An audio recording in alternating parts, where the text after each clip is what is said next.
زچہ کا کمزور ہونا روزے کی حالت میں کیا حکم ہے؟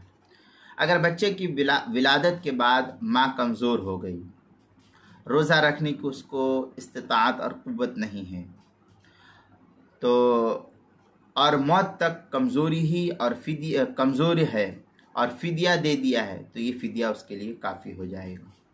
اور اگر فدیہ دینے کے بعد پھر عورت کو صحت ہو گئی، کمزوری اس کی دور ہو گئی اور روزہ رکھنے کو اس کے اندر قوت حاصل ہو گئی، تو فدیہ کافی نہیں ہوگا، بلکہ فوت شدہ روزہ پھر سے اس کو قضا رکھنا لازم اور ضروری ہوگا۔ جو فدیہ تھا وہ اب کام نہیں کرے گا، ختم ہو گیا وہ۔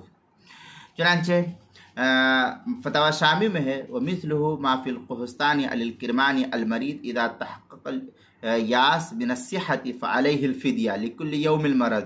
اس طریقے کے الفاظ جو ہے فتاوی شامی جلد نمبر 2 صفحہ نمبر 427 جو HM سعید کراچی پاکستان کا چھپا ہوا نسخہ اس کے اندر، اور روزے کے مسائل کا انسائکلوپیڈیا صفحہ 112 حروف تہجی زا، عنوان ہے زچہ کا کمزور ہونا، اس کے تحت جو ہے اس مسئلے کی تفصیل نقل کی گئی ہے۔